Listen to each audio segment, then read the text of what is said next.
ಅಂತಾರಾಷ್ಟ್ರೀಯ ಯೋಗ ದಿನಾಚರಣೆ ಹಿನ್ನೆಲೆ ಬಾಗಲಕೋಟೆ ಜಿಲ್ಲೆಯ ವಿವಿಧ ಪ್ರದೇಶದಲ್ಲಿ ಯೋಗ ದಿನಾಚರಣೆ ಆಚರಿಸಲಾಯಿತು. ನವನಗರದ ಜಿಲ್ಲಾ ಕ್ರೀಡಾಂಗಣದಲ್ಲಿ ಜಿಲ್ಲಾ ಆಡಳಿತ ವತಿಯಿಂದ ಯೋಗ ದಿನಾಚರಣೆಗೆ ಚಾಲನೆ ನೀಡಲಾಯಿತು.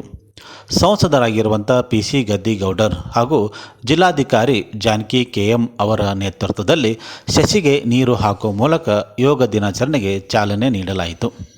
ಈ ಸಂದರ್ಭದಲ್ಲಿ ಜಿಲ್ಲಾಧಿಕಾರಿ ಜಾನಕಿ ಕೆಎಂ ಮಾತನಾಡಿ, ಪ್ರತಿಯೊಬ್ಬರೂ ಆರೋಗ್ಯಕವಾಗಿ ಬೆಳೆಯಬೇಕಾದರೆ ಯೋಗವನ್ನು ಅಳವಡಿಸಿಕೊಳ್ಳುವುದು ಅಗತ್ಯವಿದೆ ಎಂದು ತಿಳಿಸಿದರು. ಇದೇ ಸಂದರ್ಭದಲ್ಲಿ ಸಂಸದರಾಗಿರುವಂಥ ಪಿಸಿ ಗದ್ದಿಗೌಡರ್ ಮಾತನಾಡಿ, ಯೋಗ ದಿನಾಚರಣೆ ಸಂದರ್ಭದಲ್ಲಿ ಮಾತ್ರ ಯೋಗವನ್ನು ಮಾಡದೆ ಪ್ರತಿನಿತ್ಯ ಯೋಗವನ್ನು ಅಳವಡಿಸಿಕೊಂಡಲ್ಲಿ ಮಾನಸಿಕವಾಗಿ ಹಾಗೂ ಸದೃಢವಾಗಿ ಆರೋಗ್ಯಕ ಬೆಳವಣಿಗೆಗೆ ಅಗತ್ಯವಾಗಲಿದೆ ಎಂದು ತಿಳಿಸಿದರು. ಇದೇ ಸಂದರ್ಭದಲ್ಲಿ ಸಾಮೂಹಿಕ ಯೋಗ ಆಸನಗಳ ಏರ್ಪಡಿಸಲಾಗಿತ್ತು. ಈ ಸಂದರ್ಭದಲ್ಲಿ ಜಿಲ್ಲಾಧಿಕಾರಿಗಳು ಸೇರಿದಂತೆ ಎಸ್ಪಿ ಅಮರನಾಥ್ ರೆಡ್ಡಿ ಹಾಗೂ ಇತರ ಅಧಿಕಾರಿಗಳು ಯೋಗದ ಅಭ್ಯಾಸದಲ್ಲಿ ಭಾಗವಹಿಸಿದರು. ನಂತರ ಬಸವೇಶ್ವರ ವಿದ್ಯಾವರ್ಧಕ ಕಾಲೇಜ್ ಆವರಣದಲ್ಲಿ ಯೋಗ ದಿನಾಚರಣೆ ಆಚರಿಸಲಾಯಿತು. ಸ್ವಯಂ ಮತ್ತು ಸಮಾಜಕ್ಕಾಗಿ ಯೋಗ ಘೋಷ ವಾಕ್ಯದೊಂದಿಗೆ 10ನೇ ಅಂತಾರಾಷ್ಟ್ರೀಯ ಯೋಗ ದಿನಾಚರಣೆ ಹಿನ್ನೆಲೆ ಬಸವೇಶ್ವರ ವೀರಶೈವ ವಿದ್ಯಾವರ್ಧಕ ಸಂಘದ ಆವರಣದಲ್ಲಿ ದೇಶದ ಐಕ್ಯ ಮಂತ್ರ ಪಠಿಸಿ ಸಾಮೂಹಿಕ ಯೋಗ ಪ್ರದರ್ಶನ ಮಾಡಲಾಯಿತು. ಈ ಸಂದರ್ಭದಲ್ಲಿ ಮಾಜಿ ಶಾಸಕರಾಗಿರುವಂಥ ವೀರಣ್ಣ ಚರಂತಿಮಠ ಅವರು ಸಾಮೂಹಿಕ ಯೋಗ ಪ್ರದರ್ಶನದಲ್ಲಿ ಭಾಗವಹಿಸಿ ಗಮನ ಸೆಳೆದರು. ನಂತರ ಶಾಲಾ ಕಾಲೇಜು ವಿದ್ಯಾರ್ಥಿಗಳಿಂದ ವಿವಿಧ ಯೋಗದ ಆಸನಗಳ ಪ್ರದರ್ಶನ ಏರ್ಪಡಿಸಲಾಗಿತ್ತು.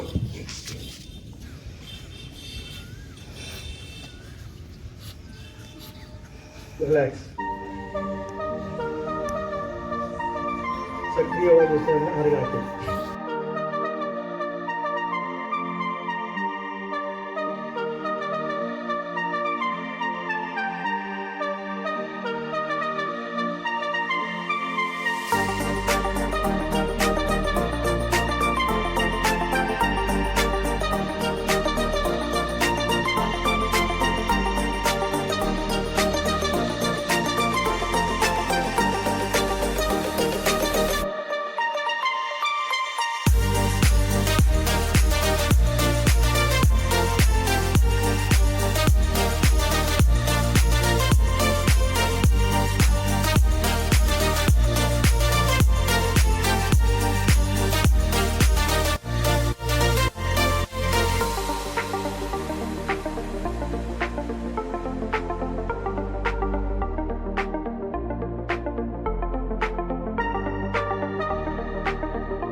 ಯಾವುದೇ ಔಷಧಿ ಇಲ್ಲದೆ ನಾವೇ ಸ್ವಯಂ ನಿರ್ವಹಣೆ ಮಾಡಿಕೊಳ್ಳಕ್ಕೆ ಅಂತಲೇ ನಮ್ಮ ಪೂರ್ವಿಕರು ಈ ಒಂದು ಉತ್ತಮ ಪರಂಪರೆಯನ್ನು ನಮಗೆ ಕೊಟ್ಟೋಗಿದ್ದಾರೆ.